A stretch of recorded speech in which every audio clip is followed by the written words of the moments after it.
So good morning, everybody. Welcome back, Bronwyn and team. Nice having you back. And we're happy to have all of you today. Belated birthday greetings, Joanne. I trust that you had a really wonderful day yesterday. You look as though you did. Yes, so belated birthday greetings. As usual, I shan't be very long. And we're going to look today at Genesis chapter 22. Genesis chapter 22. From verse 1.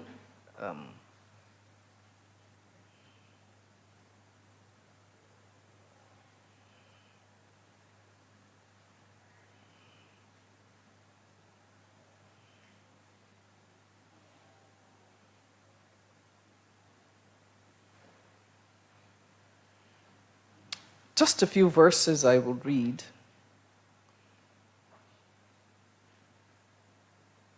Now it came to pass after these things that God tested Abraham and said to him,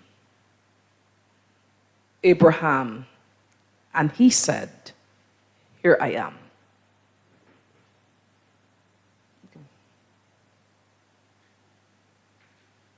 I'm reading from the monitor.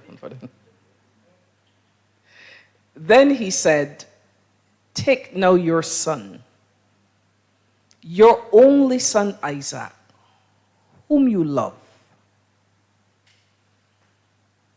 Take now your son, your only son Isaac, whom you love, and go to the land of Moriah, and offer him there as a burnt offering. Offer him there as a burnt offering. I wouldn't go any further because you know the rest of the story. But today I want to share or touch on different aspects of it as we go along. I want to share on God's call and Abraham's posture, and on his promptings in our lives and our own posture.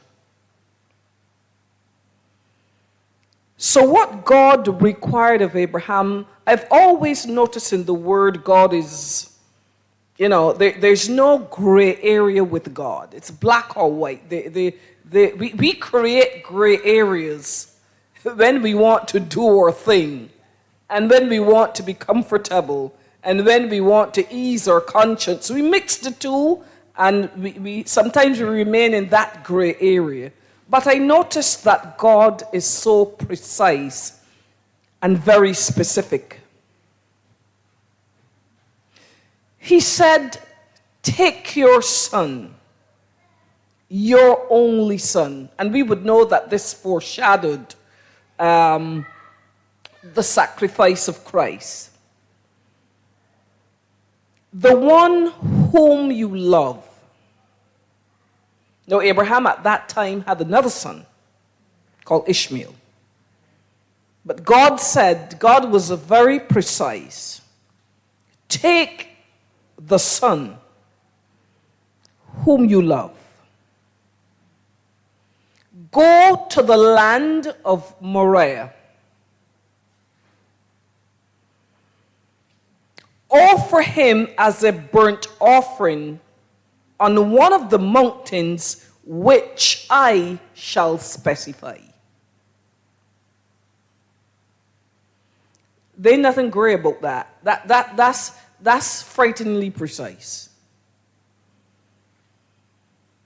So what should Abraham do with a command that's so specific?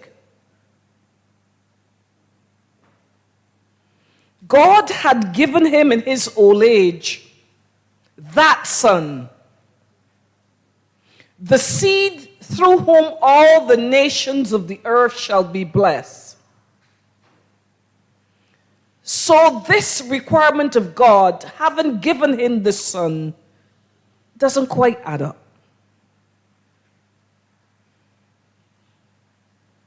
But what did Abraham do? I wondered for a moment, it didn't state here, but I wondered for a moment what he told Sarah, because remember, he would have been out for 3 days or more. I mean, he didn't know at that time how long he would have been out. But I wondered for a moment how that discussion went down in the home with Sarah. I mean, she was 90 when she got to give birth to this one son. And here's my husband telling me now that he's going to kill him. That's in short really what was going to happen. So I wondered, as a wife, as a woman, as a mother, how that discussion went down. And I can only think how it probably went down. For some of us, it might be more dramatic than others. And for those of you who only have one son, you can identify with that. You can well imagine, better than me. Somebody said amen. But what did he do with that instruction? He rose early the very next day. What I realized is that Abraham did not allow logic and reasoning to kick in. He didn't give it time. He got up early the next morning. It's like, let me get this done. Before I change my mind, let me get it done. He acted immediately. That was his posture towards this instruction. I realized that he was strategic in choosing those that would accompany him. Abraham had lots of hired servants. But I noticed that he took 2. Chosen by him. And of course, he had to take along the sacrifice, which was Isaac. I noticed that he prepared the wood.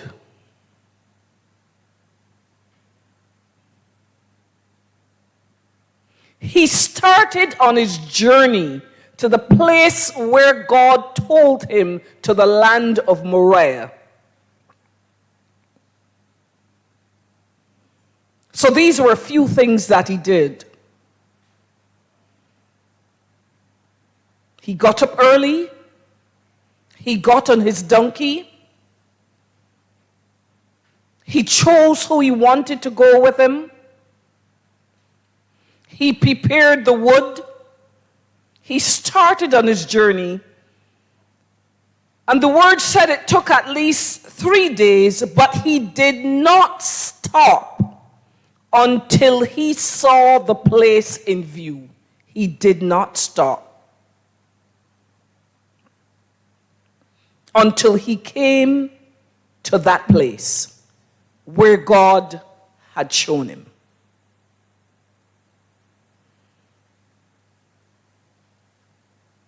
Now, God's nudging and our own posture. How often we have something in our hearts that we believe God is saying to us. But because it is not quite gelling with our current circumstances, we shrug it off that it can't be God. What God told Abraham did not gel at all. It didn't even make sense. I mean, we waited so long, I'm 100 years old, she's 90 to get a son, and now you're telling me to sacrifice him? That didn't make sense. That didn't gel. That didn't fit in.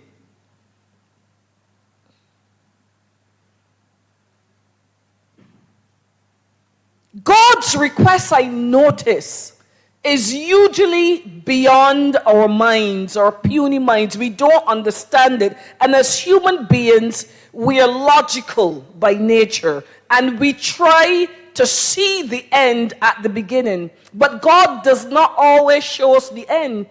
He only shows us the beginning, and He expects us to follow Him. Agreed, Bev. That's trust. He doesn't, and sometimes I wish He would give us the full picture and then give me a chance to decide, having seen the full picture. But He doesn't give us that option. Because sometimes we see the full picture, I determine, I see this one here, Lord, let me skip this here. Let me skip this here. Next, show me scene 2. And if scene 2 doesn't quite work out, we want scene 3. And if that's more palatable for us, then Lord, I'll go with that one. But God doesn't quite work that way. He didn't even show Abram the first sin. He said, just get up. I want you to go to the land of Moriah and sacrifice your son. Full stop.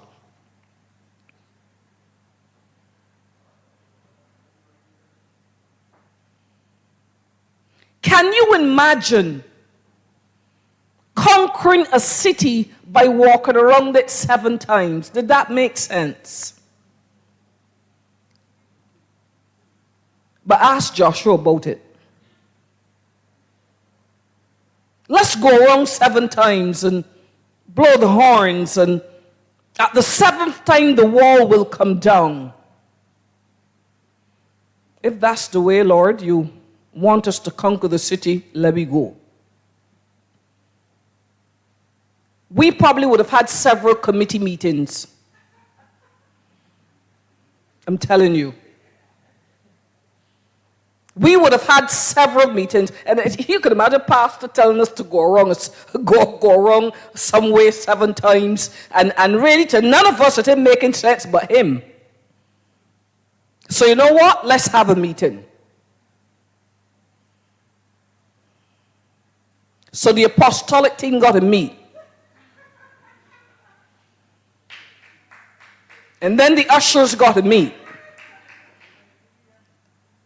And God help us if all the KLGs meet.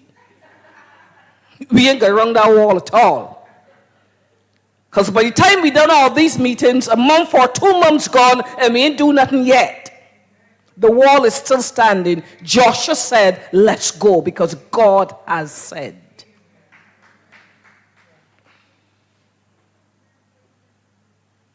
Can you imagine winning a battle by putting singers to go ahead of the army? Ask Jehoshaphat. God says the army is arrayed against you, but you do not need to fight in this battle. Now tell me how that's going to work. Tell me how it's going to work. You do not need to fight in this battle. Because God said, this time around, this battle is mine. That's a good place to praise God, though. There's some battles in your life that simply belong to God. You just pray and you leave it there and watch how things unfold. God says you do not need. I don't care how many they have in array against you. You do not need to fight in this battle, not this time around. Because this one belongs to me, God said.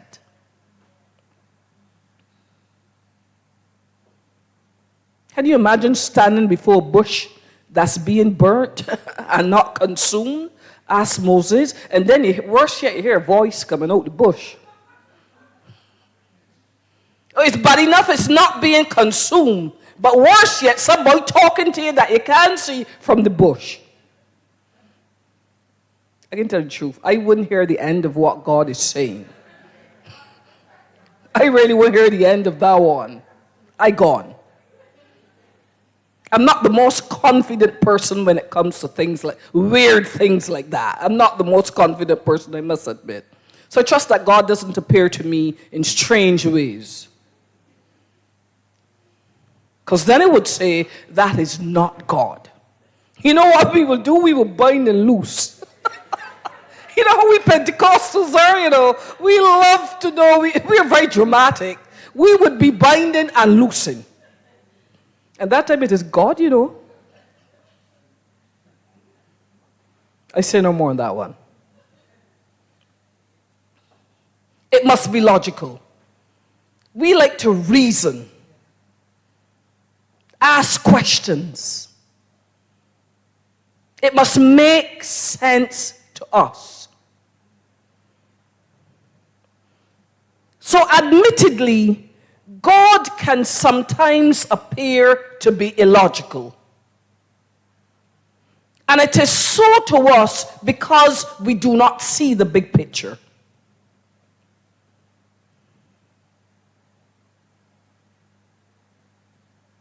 We have the desire, some of us, to start a business, however small or however big that is, but we ain't got a cent. But it's a desire in our hearts, and we ain't stepping out because God, I ain't got no money. But God didn't ask you about money. So you know what is our conclusion? It cannot be God. It cannot be God. Because what is in my heart and what is in my bank account ain't gelling. What's in my heart and what's in my purse ain't matching up. So it cannot be God.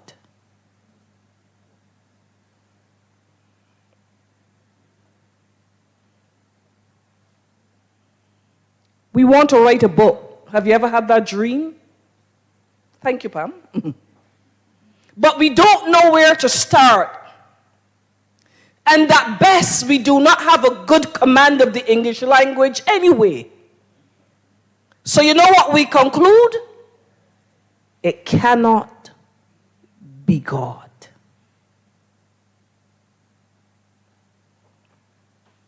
Who is it that Jeremiah?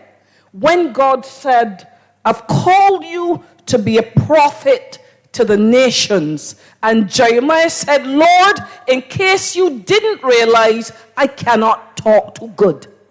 I'm not a good public speaker. It has always been my problem.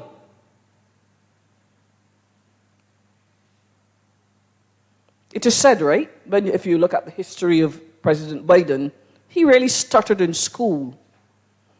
He stuttered all his life. But you know what? He became president, though.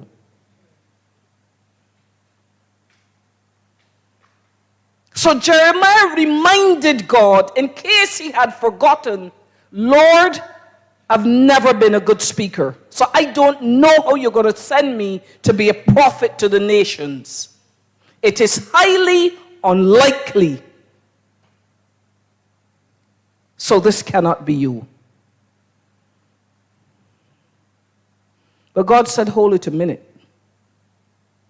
I knew you when you were conceived in your mother's womb. And before any of your limbs were formed, I was there.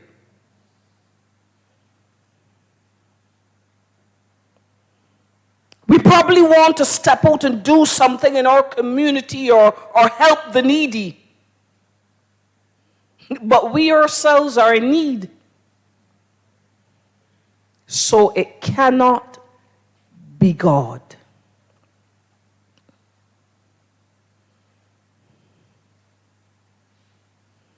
We have a dream in our hearts, whatever that dream is. But it seems too big for us to handle. So the easy thing to do is park it at the side of the road and conclude that it cannot be God.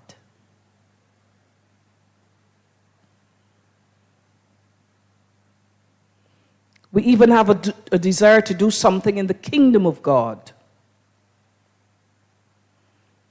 but feel so unworthy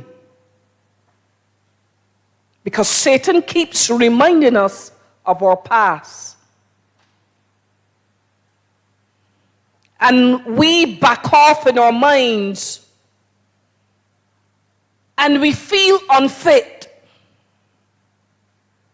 Leave that for somebody who came up in church. Leave that for somebody who didn't make the mistakes I made. And again we conclude, it cannot be God.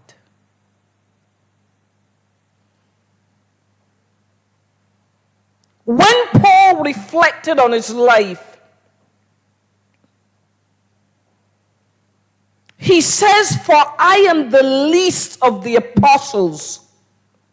He said, I'm not even worthy to be called an apostle because I persecuted the church. I'm not as worthy as Peter and Thomas and those guys. I was the bad guy.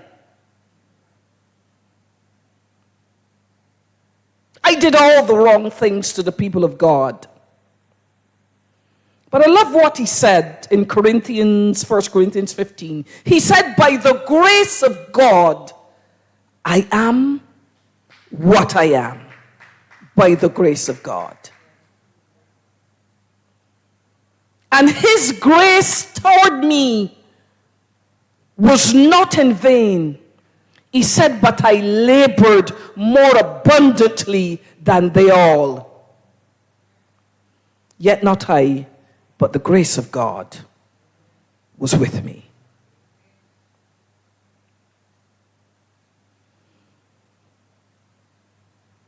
So what must our posture be when these things arise in our lives? I would suggest that we avoid too much discussion.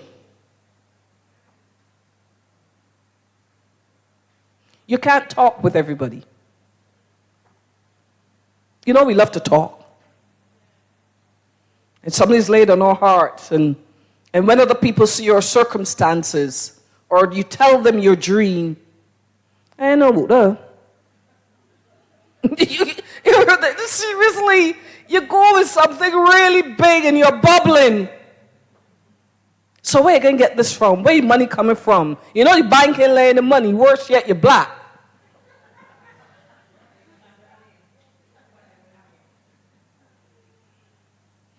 And you know, by the time you have 4 or 5 discussions, you're done with that, you know. You conclude, it, like the person, everybody else, it cannot be God. So somewhere along the line, you think you're hallucinating. Because this thing is too much for you. Too big to handle. But I like what Abraham did. Lest he changed his mind, he got up very early. The very next morning, he didn't let the words drop, you know. He didn't let the ink from the pen dry. He got up early next morning. So can I invite us to dare to step out? Dare to step out. How it turns out really ain't your problem. That's God's problem. Once God has said, the problem then becomes his, not yours.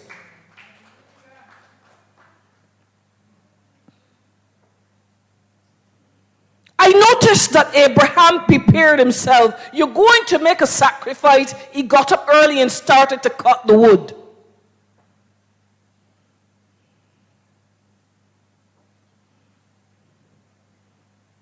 So talk to some people who've passed that way before. The area you want to get into, talk to somebody. Prepare yourself. You want to learn music? Talk with Pam.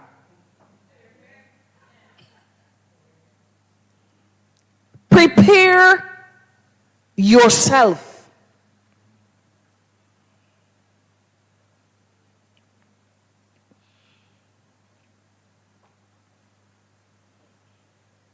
My sermon has great.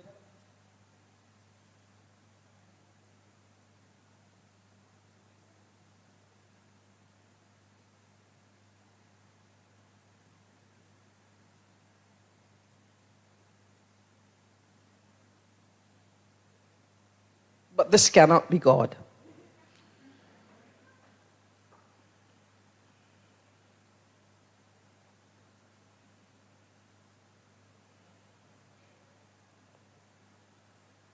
So whatever this means to you, cut up the wood. Take a class. Do a course. Talk with other people.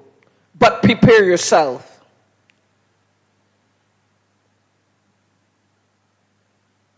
Do some training. Go back to school if you have to. But start on the journey. Our easy thing is, our go-to mode is that we find excuses why we're never able to start. One excuse after another, after another. We know that well. But I say to you, 3 words: start, start, and start.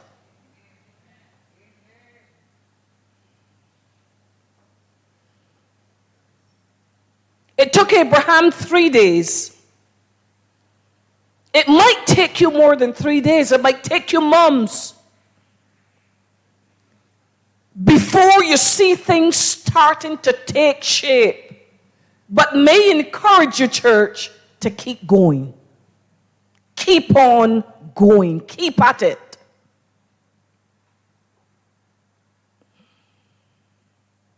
Keep on going.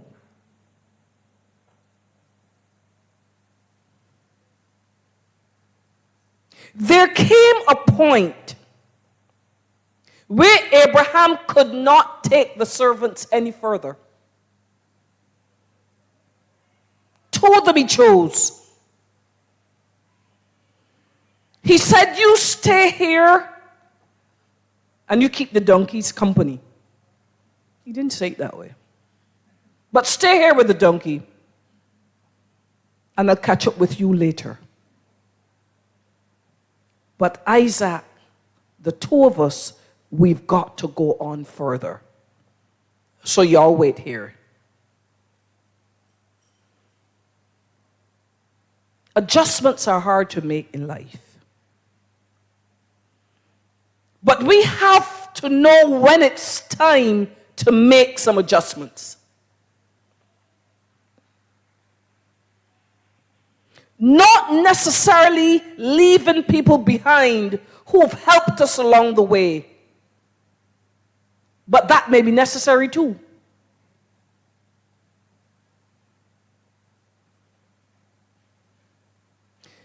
Once purpose has kicked into our lives, we probably cannot spend as much time in front of the television. We probably can't. Because purpose has kicked in.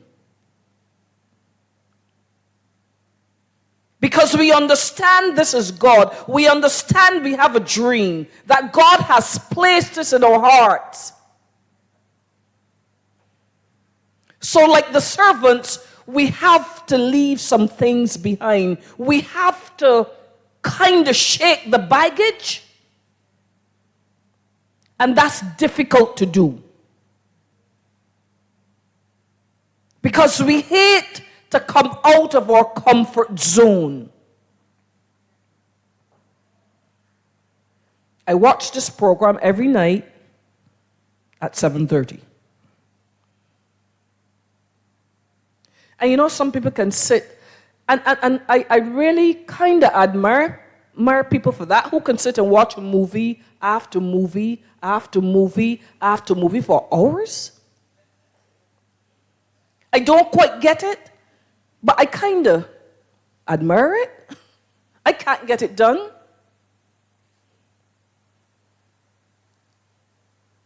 But some people are comfortable with that.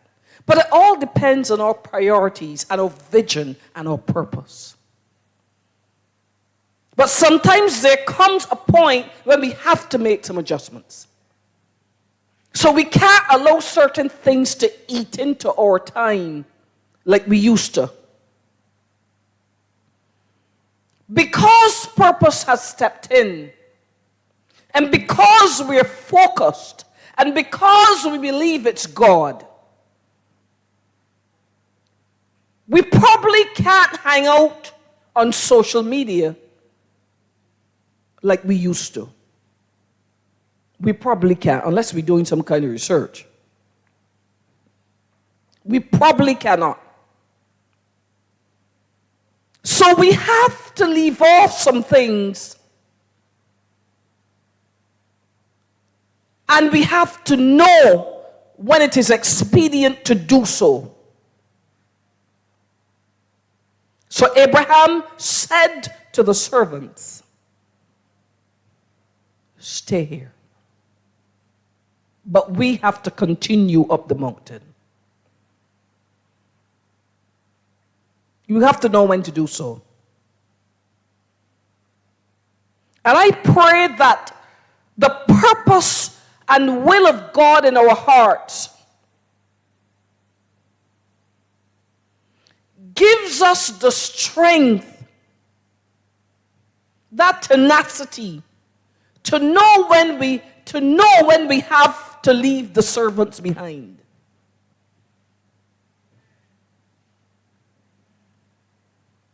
May we have the will to do it.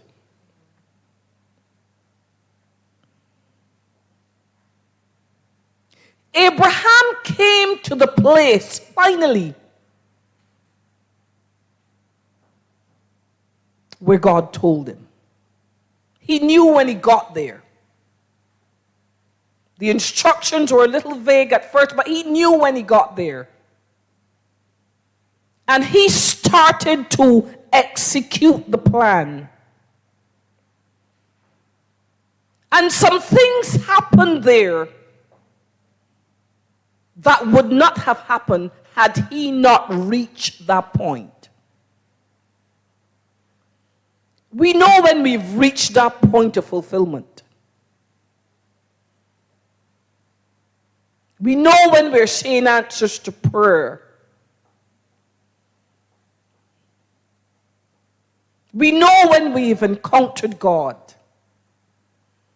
We know when our dreams are being fulfilled. But we got to reach that place. And it's a journey. It's a journey. It's a journey. For him, it was a 3-day journey. And for us, it might be a month. It might be 6 months. It might be 3 years. But God is taking you somewhere.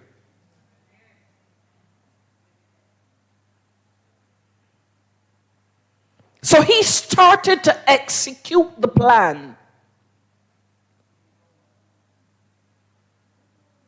And the angel stopped him. Beyond that, the angel spoke with him and showed him where the true sacrifice was. A lamb that was already there, that God had placed there, that had been caught in some bushes. And it was at that place, at that time, that God reiterated his promise to Abraham. Let me read it for you.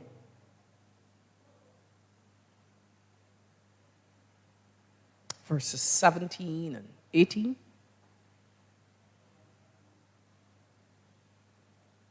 I will bless you. And I love this. In blessing, I will bless you. And multiplying, I will multiply your descendants as the stars of the heaven and as the sand which is on the seashore.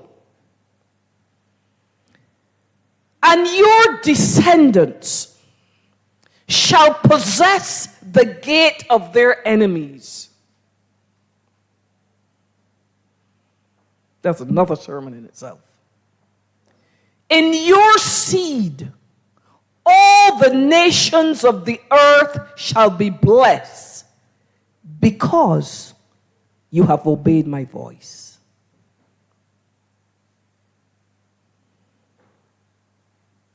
I'll read that again. In blessing, I will bless you. And multiplying, I will multiply you, because we're all part of this, this blessing. And your descendants will be as the stars of the heaven and as the sand which is in the seashore. And your descendants shall possess the gates of their enemies. They'd be the head and not the tail. In your seed, that same Isaac, shall all the nations of the earth be blessed because you've obeyed my voice. At that point, at that place, at that time, it all started to make sense. You see, we want to make sense up front. God does it the other way. It was at that place that the supernatural happened. It was at that place that God showed up again. So some things will not happen in our lives until we start the journey and arrive at that place. Wherever that place is in our own lives. And we cannot arrive, I hate to tell you this, we can't arrive until we make a start. We can't arrive there by hoping all the time. We can't even arrive there by praying all the time either. We have to make a start. Suppose Abraham decided, I think this is God, but I'm going to fast for 7 days.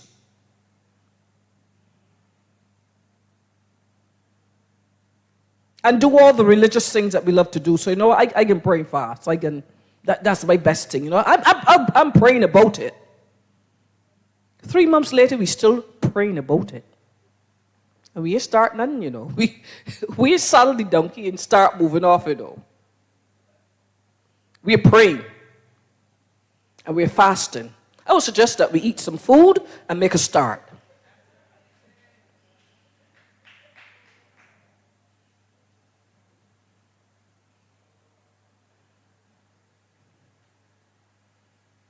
And you know what? We get 3 other people to join us in the fast. But don't ask me to do that on Mondays, right? I have my food from Sunday, so I have to warm up that. So let me do that. Let me start that Wednesday.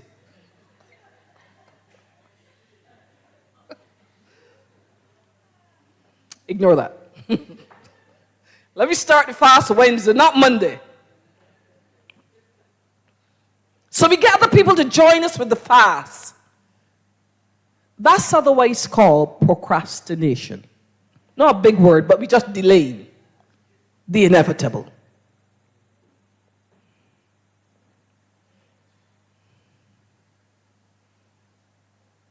So some things will not happen until we make a start and arrive at that place.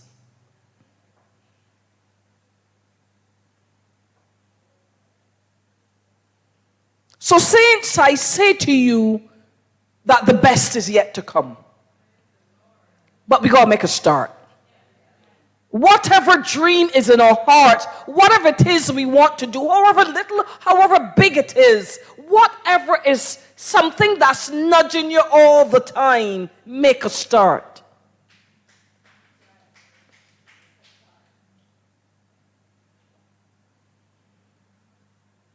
The exceedingly that Paul spoke about, abundantly, is within our reach. It's not beyond us. That's why it's in the Word. It's within our reach.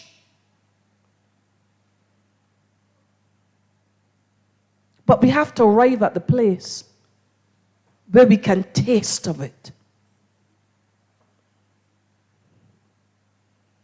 But the problem is, we ain't moving. We're busy discussing it. We're rolling it over in our minds. We're praying about it forever.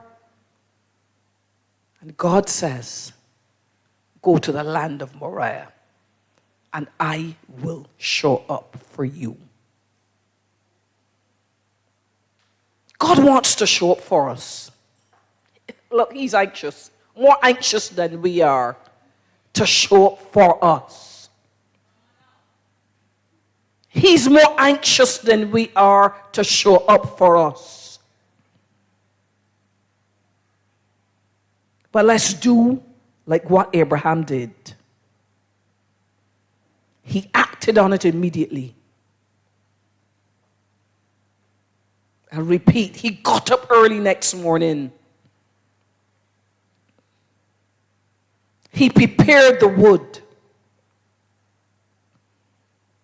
He selected the servants from among the many. And he started on his journey and did not stop until he arrived at the place where God had sent him.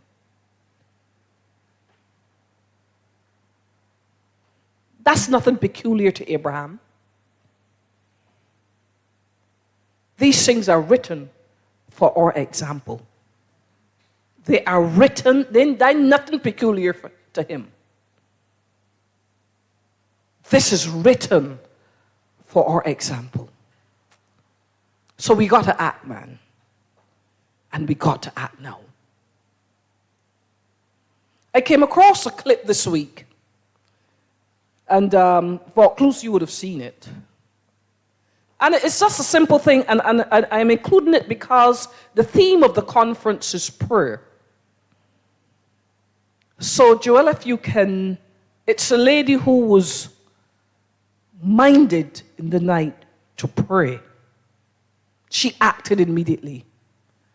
If you can run that clip for us.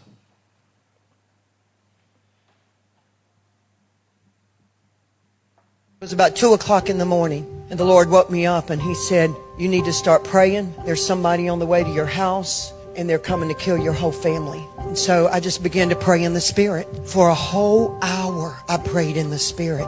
Because when I don't know how to pray as I ought, the Spirit prays through me. After about an hour, I felt a release. I felt like, okay, it's done. No more, it's done. The next morning, at 8 o'clock in the morning, a girl called my phone, and I picked it up, and she said, phew. I said, what? She said, well, my husband, who was a drug addict and an alcoholic, picked up his shotgun at 2 o'clock this morning. He said, I'm tired of you going to church. I'm tired of you tithing.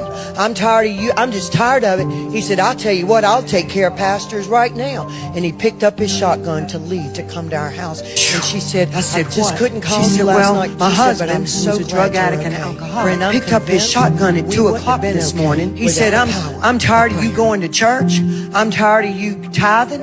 I'm tired of you. I'm just tired of it. He said, I'll tell you what, I'll take care of pastors right now. It was about 2 o'clock in the morning. His shotgun. The Lord woke me up, and He said, and she said, start praying. I just couldn't call you last night. She said, but I'm so glad they're coming to kill your whole family. I'm convinced. So I just began to pray in the Spirit. For a whole hour, I prayed in the Spirit. Because when I don't know how to pray as I ought, the Spirit prays through me. After about an hour, I felt a release. It was about 2 o'clock. Like, okay, it's done. No more, it's done. Then it was about 2 o'clock in the morning, and the Lord woke me up, and He said, you need to start praying. There's somebody on the way to your house, and they're coming to kill your whole family. And so I just began to pray in the Spirit. For a whole hour, I prayed in the Spirit. Because when I don't know how to pray as I ought, the Spirit prays through me. And after about an hour, I felt a release. I felt like, okay, it's done. No more, it's done. The next morning at 8 o'clock in the morning, a girl called my phone, and I picked it up, and she said, "Whew." I said, "What?" She said, "Well, my husband, who was a drug addict and an alcoholic, picked up his shotgun at 2 o'clock this morning. He said, I'm tired of you going to church. I'm tired of you tithing. I'm tired of you. I'm just tired of it." He said, "I'll tell you what, I'll take care of pastors right now." And he picked up his shotgun to leave to come to our house. And she said, "I just couldn't call you last night." She said, "But I'm so glad you're okay." Friend, I'm convinced we wouldn't have been okay without the power of prayer.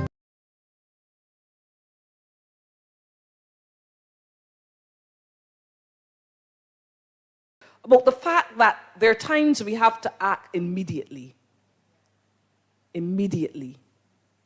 in order to get results. Hadn't she prayed when prompted to do so, the result would have been different. So whatever is on our hearts, whether that be a dream, whatever it is, even to pray at a time when it's not normal, at a time when you're in the middle of doing the dishes, there is this urge to pray. God doesn't have to explain it. He doesn't follow the logic of our minds. So you know what? I'll do that when I've finished the dishes. Or you get up 2 o'clock in the morning like she did. But you know what? I really sleepy, you know. I had a rough day. But let's do it. Let's follow our hearts. Let's follow the Lord. At the end of it, you will see it all makes sense. I pray that God help us today. I pray that He help us today. And that we, like Abraham, come to that place where He has sent us. And I guarantee you, the glory of God awaits us at that place. God bless you.